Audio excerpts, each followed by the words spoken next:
Hi there, my name is Kendrick, and today I get to have Klaus back. So Klaus, welcome back, dude. Yeah, thanks for having me. Yeah, for sure, man. So it's been a while since our first initial interview. Could you please remind the audience what your full type is again? Yes, so I'm audio, so MFTISE, consume sleep, play blast, and I'm a social type number 4. Okay, cool. Awesome. So, Klaus, since our first interview ever, not the panel one that we did, but like the first one ever, um, what would you say has been your journey like working on that NF blast of yours? And I think it's double feminine also, so it's gonna be even harder because of that polarity. How would you say your experience has been since then? Yeah, I feel like I've opened up a lot to the NF part and maybe slightly less to the blast part. So since we did our first interview 4 years ago, I went to so I did a meditation technique called circling, and I've since become a facilitator in that. And it's like, so it's basically focused on being present with people. And as soon as I say that, I always notice something opening up in me already. And that's, I think, the NF blast. It's like some woo-woo stuff where I'm like totally amazed by.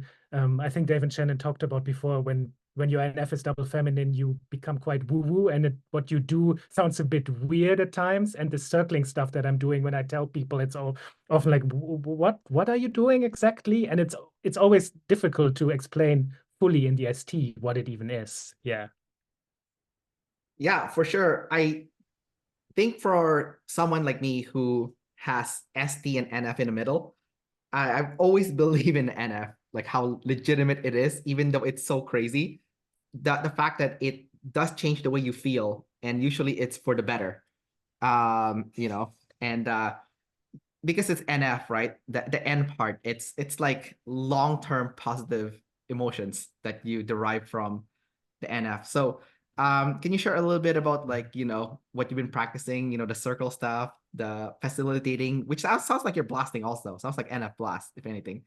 Um, so Yes. yeah, Yes, it is like, yeah. It is like, yeah, like and I noticed already a slight weirdness, like it's like facilitating people in presence work. So it's like, I mean, we can model it for a minute. Like it's whatever is coming up in the moment would be mentioned, and that can be sensations, feelings. Like I basically just did by speaking to my like feel the feeling of awkwardness, and now I notice like my heart beating a little faster, and like it's speaking to whatever is here right now in the sensations and feelings, and less like the content. It's more like, yeah, it's going a bit meta on what is happening. And yeah, so I've trained to become a facilitator, and there's always like this, yeah, this a feeling of awe when I'm taking control of a session. Like it can be one-on-one or with a group, and it's like I'm having this, oh my God, I'm taking control of people, when actually I'm not really taking control. It's more like I'm being with whatever is happening for the group, which is the easiest form of blast. I don't really have to direct anything. I'm just with whatever is happening, which is kind of what this circling technique is. Whatever is happening. And then it's almost like a blast that is not very blasty because you're just with what is. But there's still like an element of facilitation, of course. So, yeah.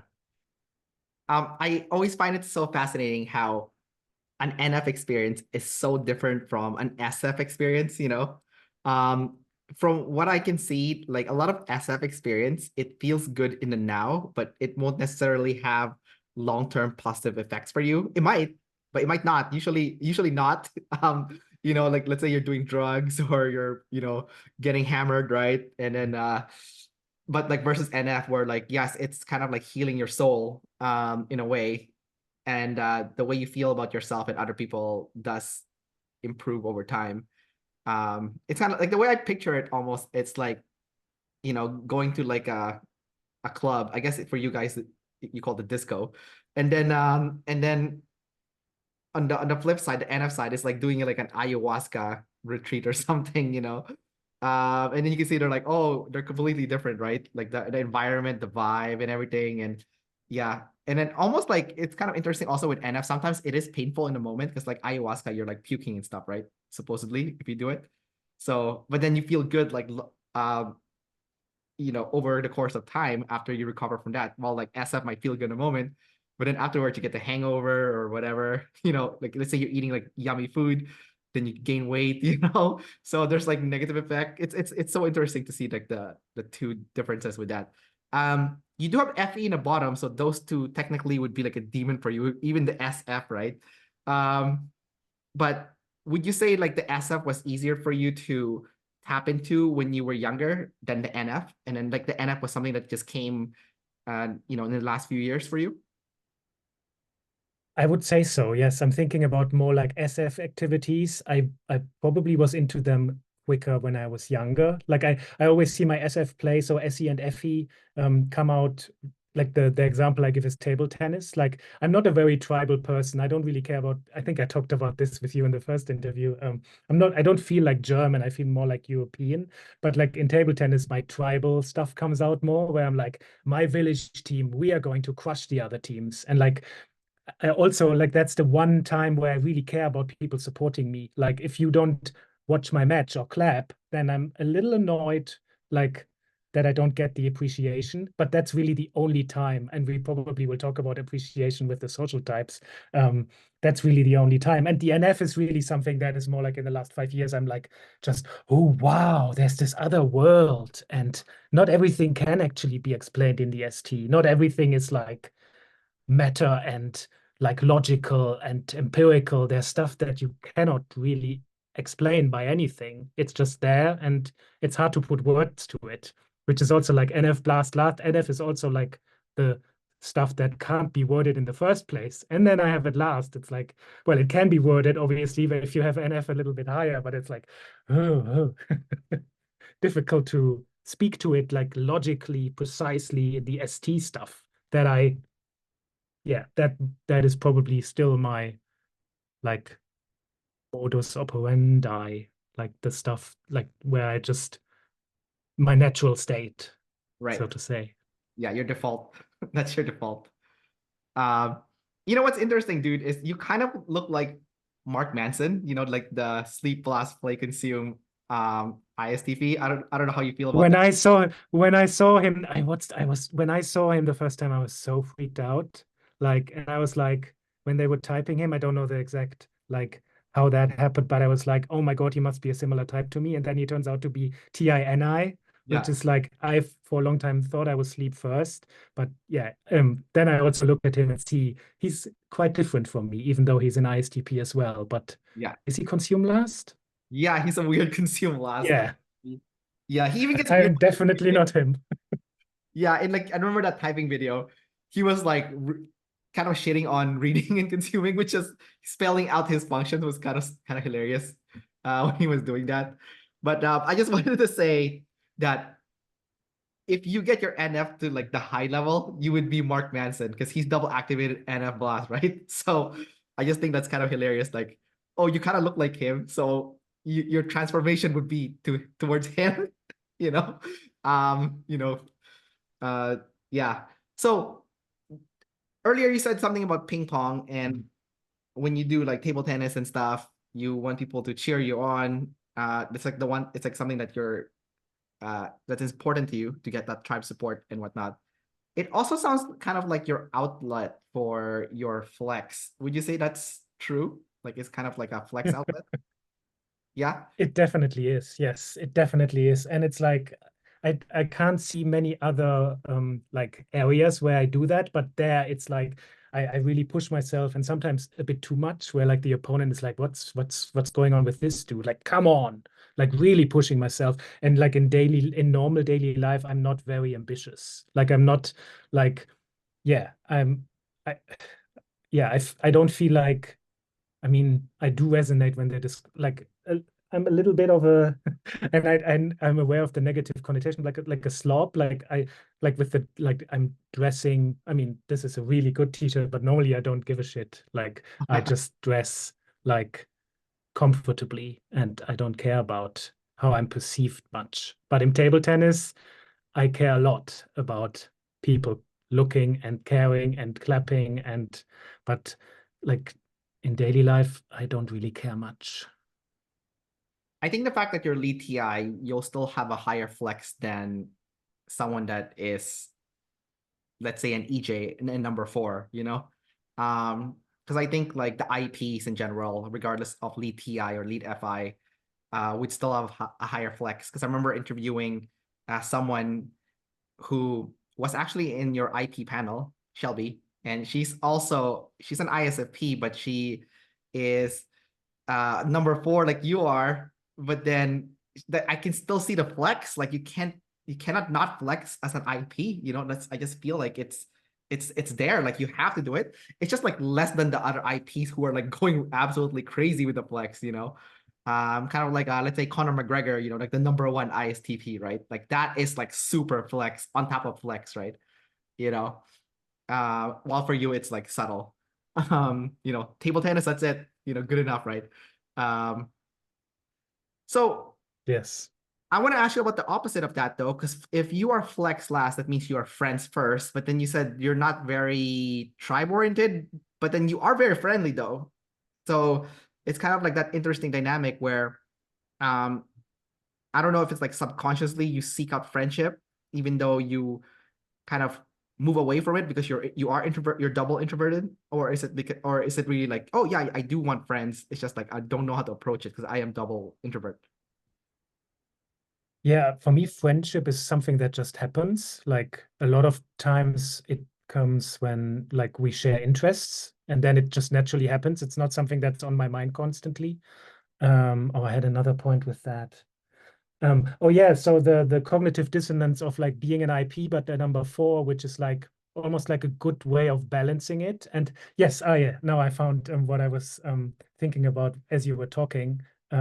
Like when like I was thinking about why did I not of like I'm a TI driver. I should have a life story of offending people. And well, I don't know if that is actually even objectively true, but I see some people with higher TI offending people. But I never really had that. And I was wondering, is that because maybe in my teenage years I got the message that like stop sharing your TI so much, or like the IP message of being scared of like sharing too much of my truth. But I think it's also the balancing of being a number four and having feminine DE. Like, yeah, I can see how I appear quite friendly. And then the double feminine blast as well. It's like, I do not want to control you. Please, like, do what you want. um, yeah, now I forgot your question. Oh no, I was just asking you about being, say, your friends being double introvert, you know. um yeah. Yeah, and like in my 20s, like I didn't have many friends. So actually that's for a long time I thought I could be a number three. Um, which I actually went through your description videos again for four and three. And yeah, I think I'm a four. Like there's too many things about the number three that doesn't make sense. But um yeah, hello blast last. What number four? I lost my track now. Oh yeah, double introverted. Like in my 20s, I didn't have like many friends. And like I think I'm taking the phrases also too literally, like friends. Like I do care about it, but then also like it's not my main focus in life. Like it's not like I'm constantly seeking out new connections, but that's also the double introverted IP. Right. I do notice like it's really nice to have like I have many more friends now. It's kind of nice to have friends. Yeah, it's really But in my 20s, it just wasn't my focus as much. It was, I didn't even feel a lack. Like I didn't have many friends, but for me, it wasn't like a lack. I was just so busy taking in the world via consume that I didn't feel like I needed to have friends. So yeah, that confused me a bit with the number four stuff. it is confusing when you are a double introvert, you know, for sure, 100%. You know, my girlfriend is double introvert also, right? She's sleep consume, play blast, INTJ, right? So she'll always say things like, oh, you know, people hate me, or um, yeah, she doesn't want to hang out with people. But then when the tribe is around, she's so happy. Like this burst of energy comes out, which is so ridiculous. I find it so ridiculous when I meet like the sleep consume sleeps that are high friends. It's like, no, don't need people. And then like when people come, they're like, happiest I've ever been in my life. It's so weird, It's right? so it's so nourishing, but then like once a year there's this festival in circling, and it's like a week, and I can go. I'm the last one to go to sleep. But then it's like the other 51 weeks, and like I notice how nourishing it is, and yet I still also like push it away in my daily life a bit. Like when people ask, my default answer would more be like, oh no. But then obviously, like yeah, I don't know how to describe that, but like I notice how nourishing it is, this connection stuff, but Right. then I push it away as well um, in normal daily life. I think the ironic thing is being lead sleep means, or savior sleep, sorry, means that you are processing things all the time internally, right? And you would think you would have processed already that being around friends is nourishing. But for some weird reason, and I don't know why a lot of like the double introverts do this, especially the one with the high friends, is like the thought of hanging out with like a friend feels like draining. But then when you actually do it, the opposite happens. But then later on, when you're proposed with this opportunity to hang out again, you start thinking it's draining again, which absolutely makes no sense whatsoever. And it's like, how many times do you have to go through this before you realize like um this is a good thing for you, like it makes you happy. So what would you say about that? I Uh, think I think that's the blast last as well. Like what comes up for me is like going for a run is never like it takes effort to go for a run, but once you've done the run, it's so fulfilling. I think right. it's similar for me with people. Like it's actually the getting going, like the organizing. Often you also have to like either show incentive or like you have to find out about how to logistically do it. Like Yeah. all of this takes effort and making a start. I think it's the making a start thing. Like that is, yeah, actually I think that's the main thing, and it's also partially like why do I not notice my own patterns? Well, that's the demon and I probably as well. Like I know that's my pattern, but then the blast last is also like it is also kind of nice to just lie in bed all day and consume stuff on the internet. Right. So that's also cool, but it's not as nourishing because that's my default state. So That's really interesting, being like a blast last, and that blast last is the one that is getting in the way of initiating a lot of stuff, essentially, even stuff that actually makes you happy, which is kind of ironic. And then you would rather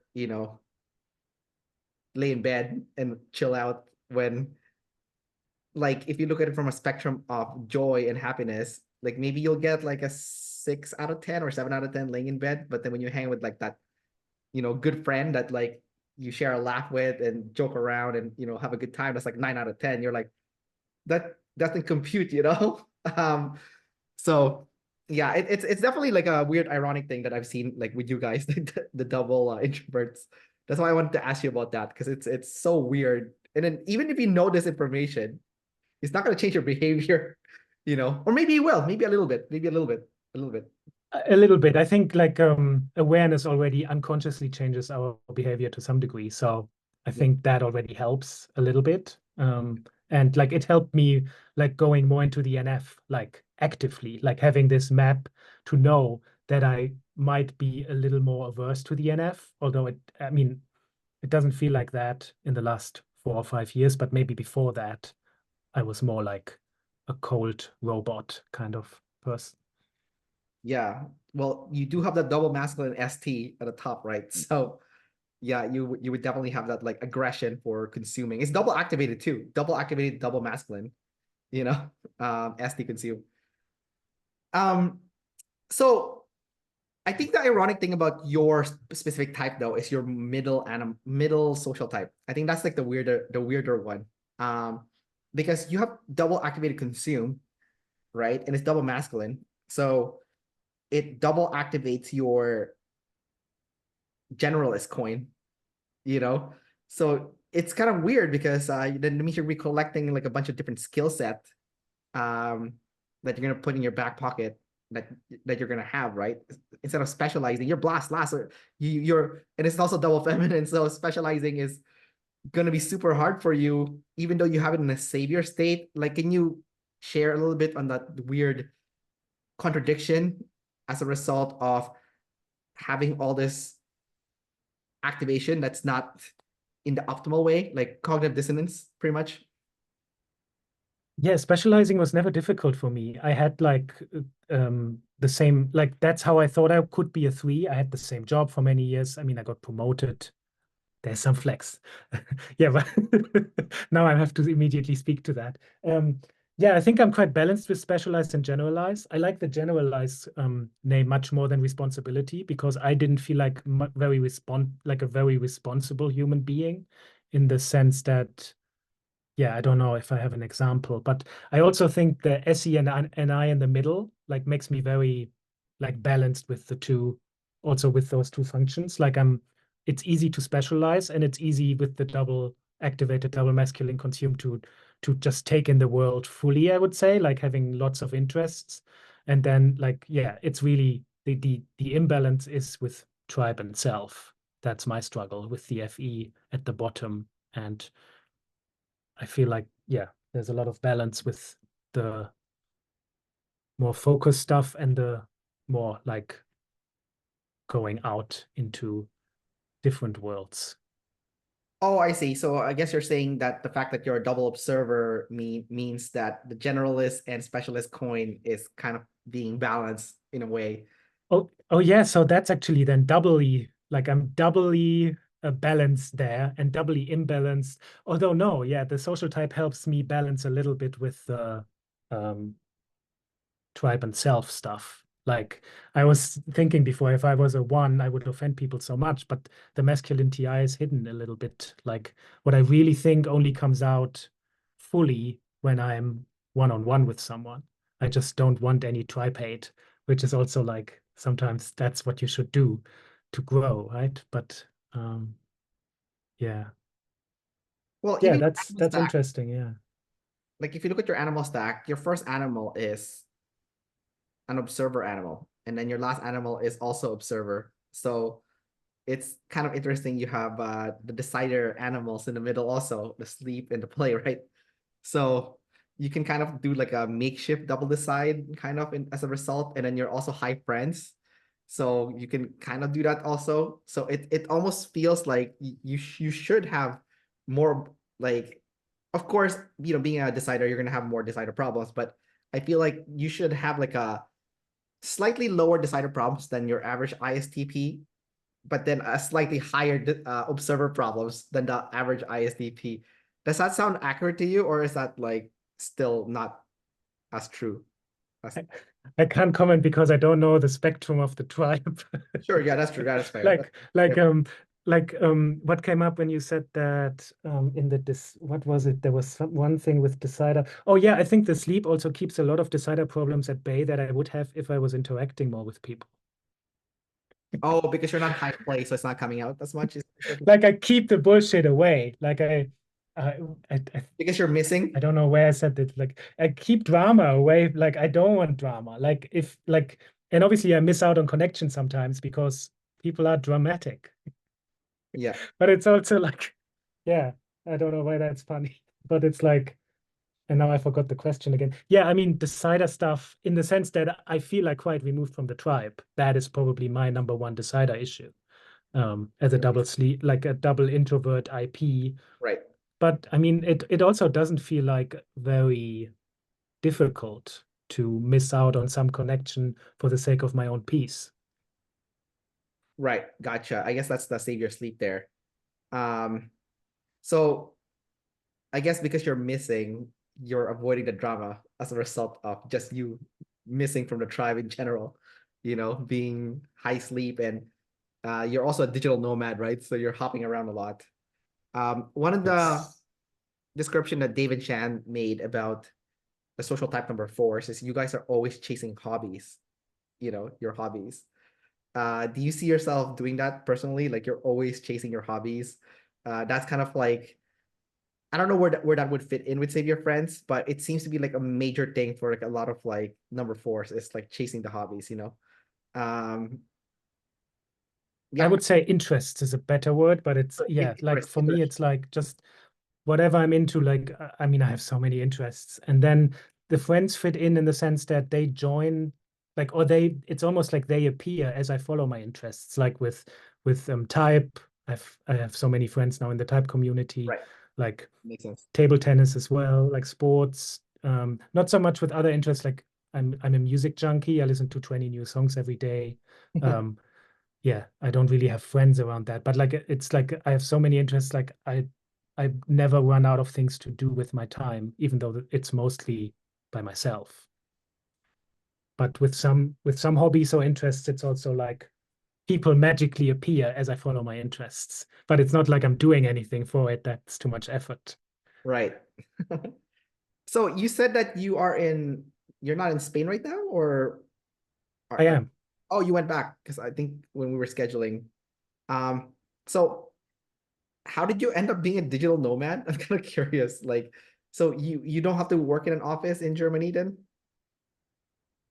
No, yeah, actually, so I do quite a few different things. One of the things is, yeah, actually, I don't want to talk about that in detail, but what I can say is, so I worked in a more like startup environment, but then the company grew a lot into like more of a corporate Oh, thing. And then I became promoted and they asked me to start at 9 a.m. in the morning, and I don't want to get up before noon generally. So that was one of the reasons I left the company and started my own thing in the same field. And that actually got triggered by a boss handing me a book about it. So my former boss handed me a book on the topic, and that's how I largely earn my money now. you're like a So freelancer? that's some irony there. Um, you could say so, yeah. Okay, gotcha. All right. Um, so can you talk about your specialization coin? So you should have it in a savior state, but your blast last, because blast activates specialization, right? So is that a struggle for you as a result, or no? Because there's something that you said earlier about like you've kind of stayed in the same industry for a bit now. And then Dave and Shan said, I think it was Dave actually. He did a typing video on forgot which person it was. Maybe it was like the Undertaker from the WWE, Mark Calloway. Like blast last, you end up staying in the same place for far too long just because you don't want to like initiate doing something else. It's kind of like a weird thing. I guess that's how um it's I find it weird because blast if you're good at initiating um how can you specialize then if you want to jump to something else? So it's like a weird contradiction almost, you know. But anyways, I want to hear from your perspective on the blast last, but then still being able to specialize regardless of being blast last. Yeah, I think it goes back to the interest stuff. I just follow my interests, and then it's easier to do the blast because it's so fulfilling that I go so deep into the topics that I become an expert in those topics. And staying in the same place for too long, yeah, that never really happened to me.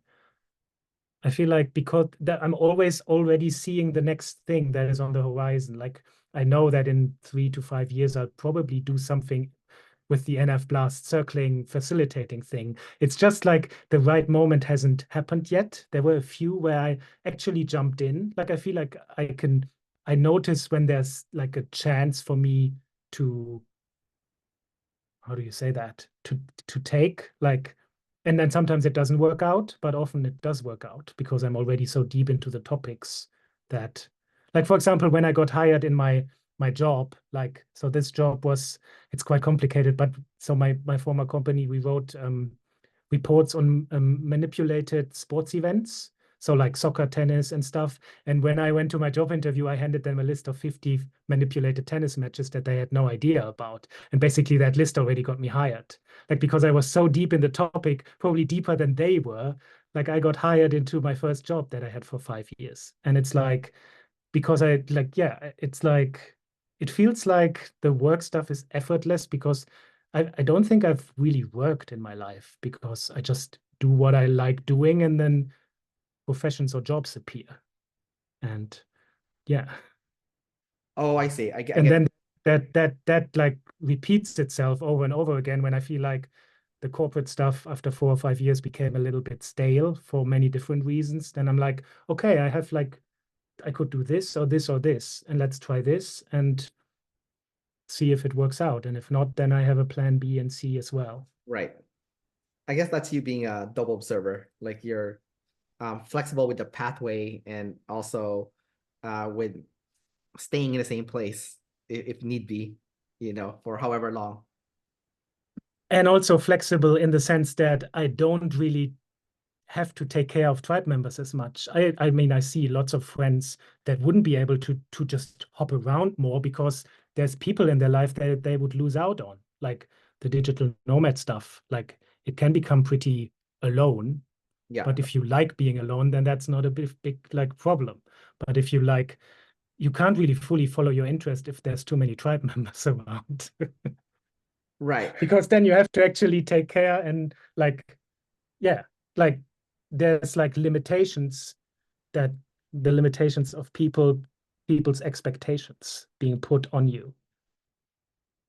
I think it also depends if your interest involves other people. So like, because I've seen social type number threes who have demon friends, but because their interest involves other people, then they seem more friendly, or they seem like they have a lot of friends, but it's mainly because their interest involves other people.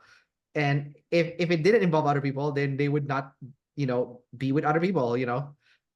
So yeah, that thing is definitely happening. So in your case, it's like the opposite, where like your interest doesn't need other people, except for typing. That's why you have so many typing friends, right? Um, but like, outside of Yes. typing, a ping pong, you need a partner too, right? Yeah. Yeah, I like that actually, like the tribal element of that. Like, um, yes. Yeah, that was interesting. It's almost like you thingify the people then as a number three, which I think is also like an IJ thing, right? Like, yeah, and a double decider thing. Like people are just things. And yeah, what would be the opposite then? I don't think I peopleify stuff. No, but I am like, it's like I'm fine when people appear, but it's not like I need them. Yeah. Say that again. So double deciders thingify people, and then Yeah, double. because like people are not a big deal. Like people are still a big deal to me, Right. even though they are not in some Yeah. ways. Like I don't seek them out much, but when they are around, like when I'm in a new Airbnb, I avoid the people, and like I'm a little weird with the people. But Yeah. it's like, yeah, I don't know where I was going with this now.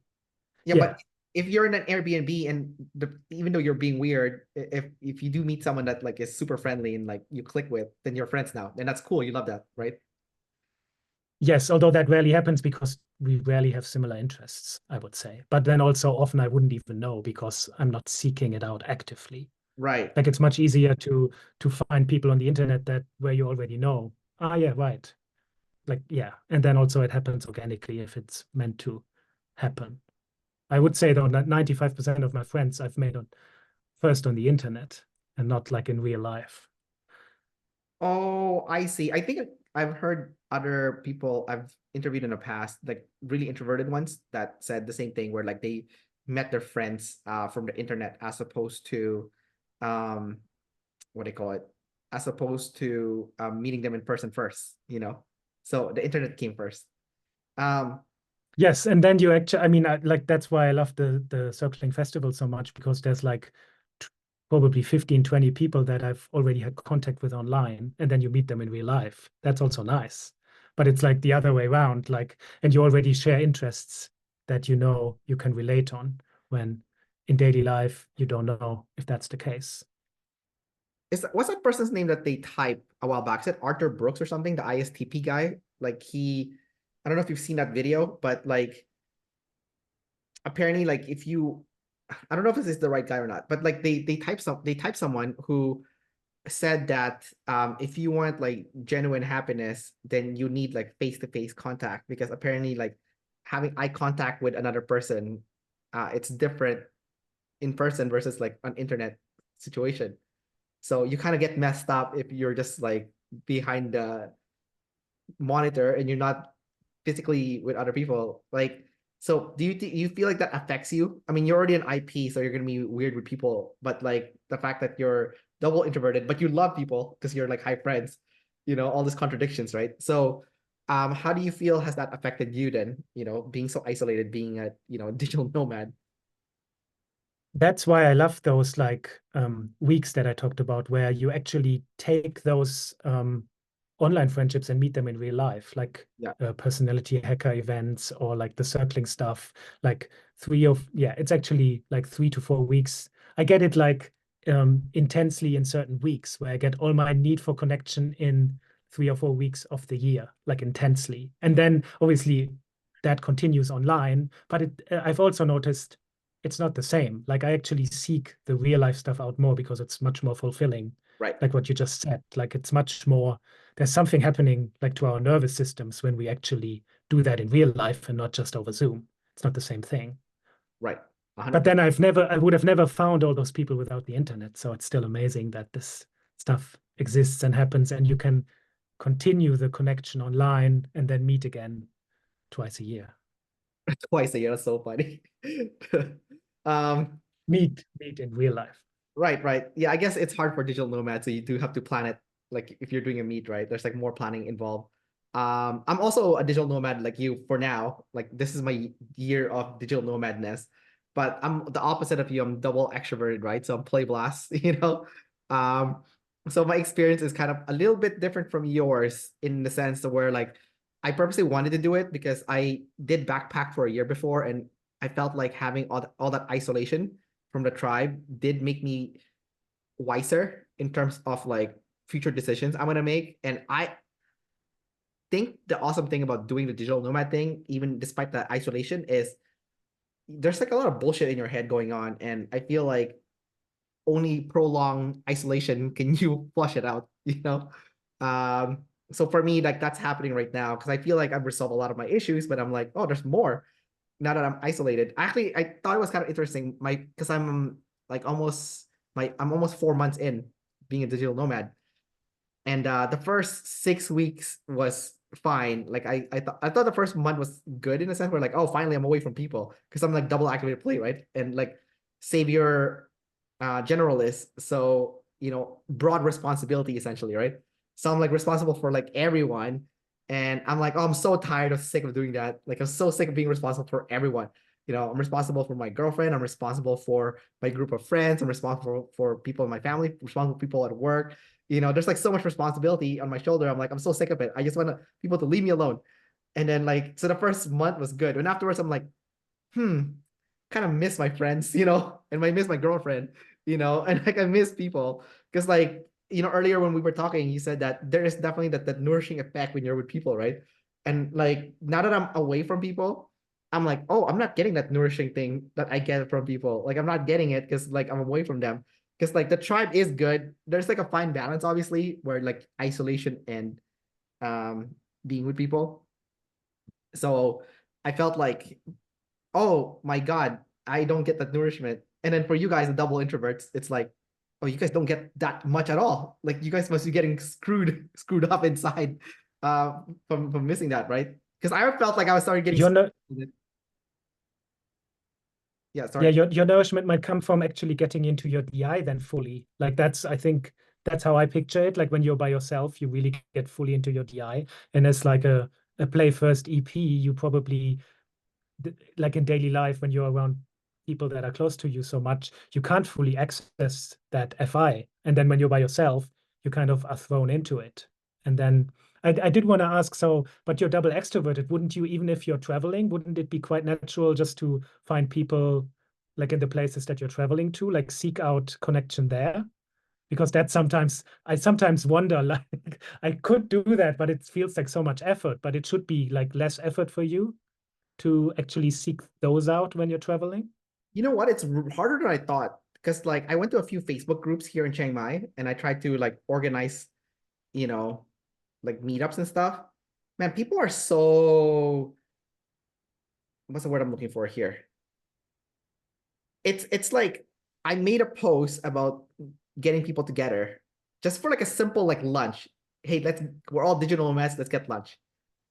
And then people will private message me, and everyone is uncommittal, which is so annoying. I bet there's a lot of EPs here.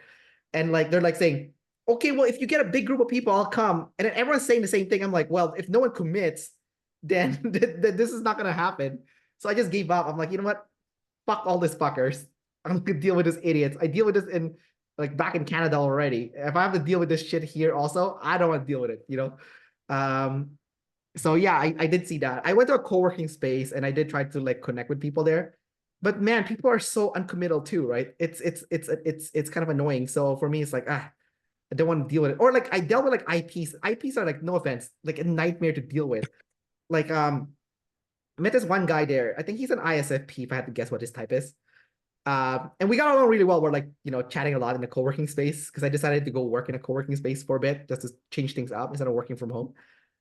And then we did click and we're like, oh yeah, this guy could be my friend here. And then we're like deciding, it's like, oh, in Chiang Mai, there's Songkran. It's like the water gun festival. So everyone's like shooting each other with water. Like the whole city becomes like a big water gun fight. So I was like, yeah, man, are you gonna go? He's like, I'm not sure. Again, like, a lot of uncommittal people. I'm like, well, do you want to go together? He's like, okay, well, give me the details and we can plan it, you know. So I had to do a visa run. So I went to Malaysia to get like, because I have to go in and out. I can only be in Thailand for 30 days. So I have to leave the country, come back in. So come back in. I message him. I'm like, hey man, do you want to go on like Sunday? He's like, oh, I already went. I was like, what? What do you mean you already went? He's like, he went by himself. He's like, but he's like, if you're around, you can tag along. I'm like, well, that doesn't work for me. I thought we are gonna plan this ahead of time, you know?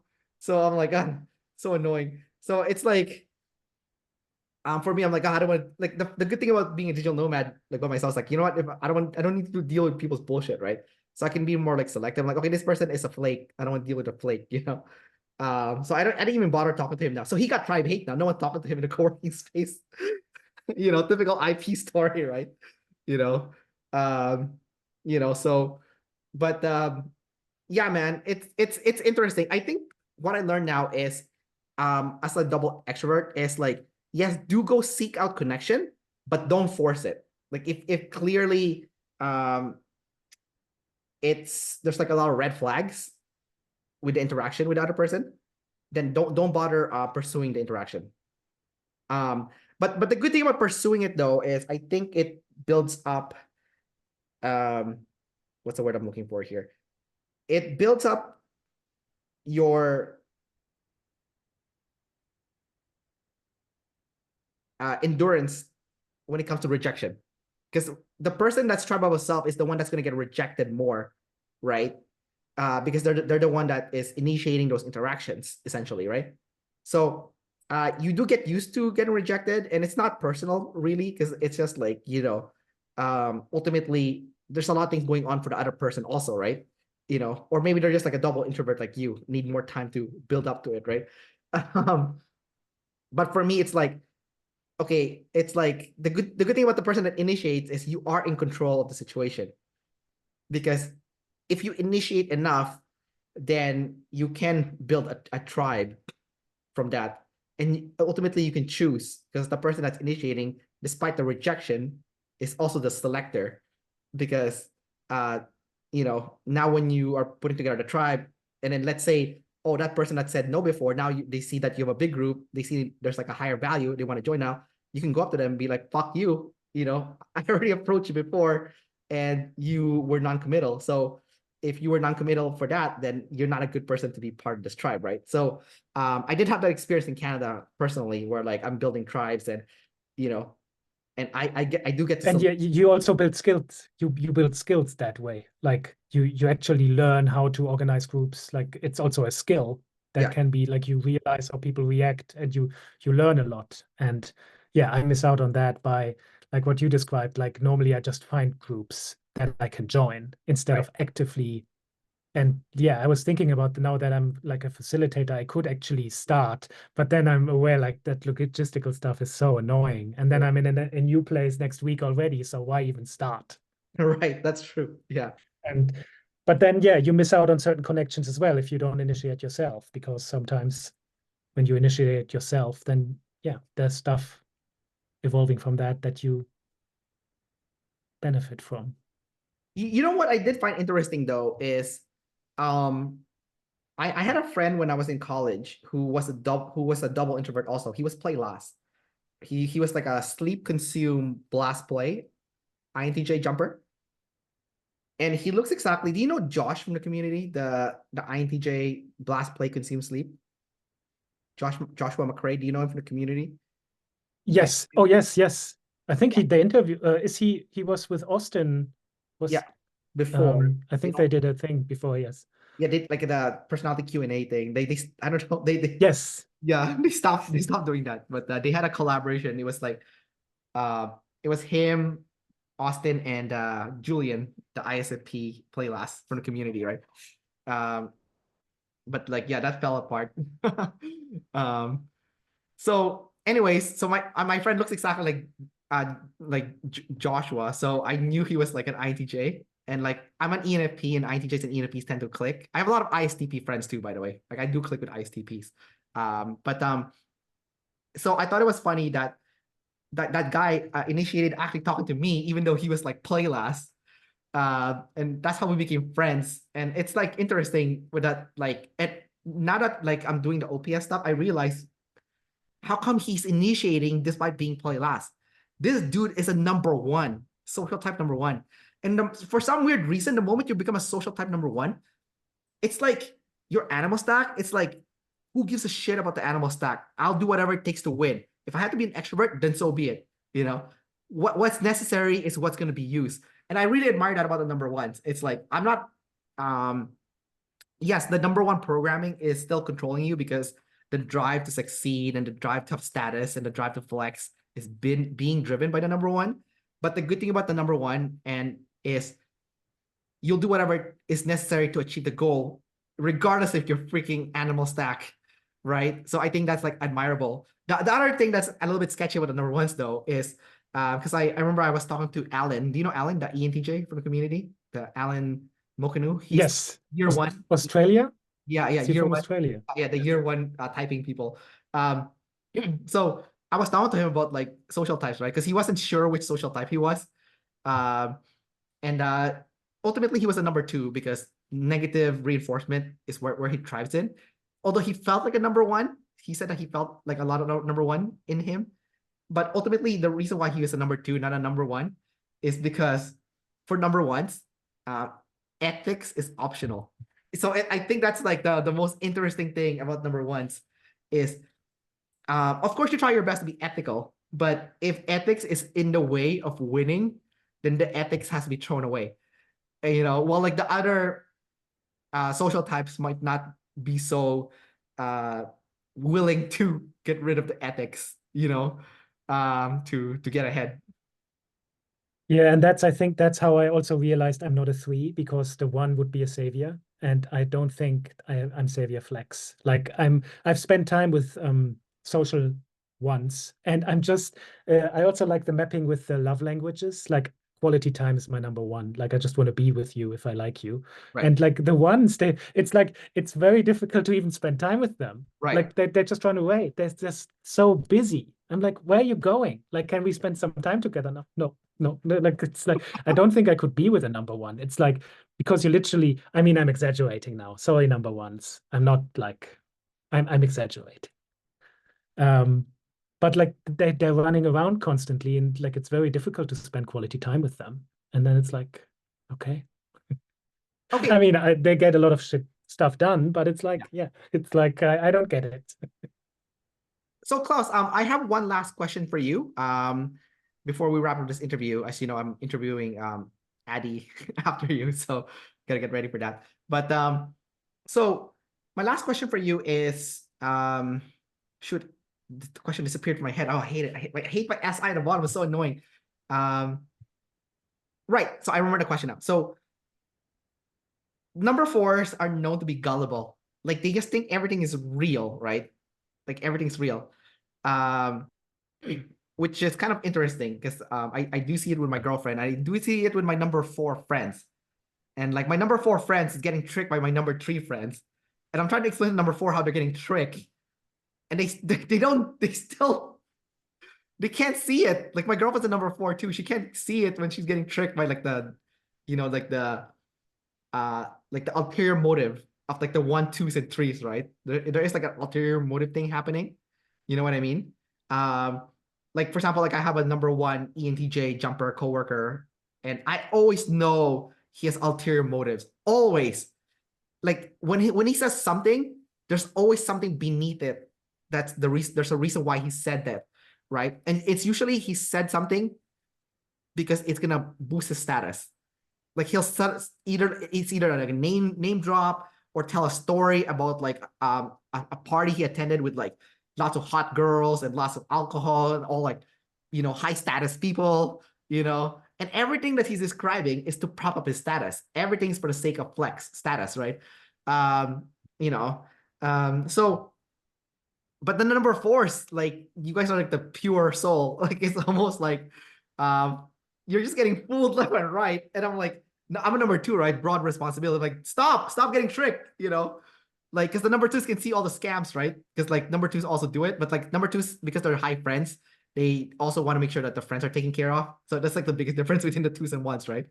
Um, you know, and then number twos, they don't want to rise to like the number one rank. Like it's just like, okay, I'm gonna reach this success, maybe six figures, and then good enough, Let's spend time with friends now, right? Well, number one is like, how far can I take this?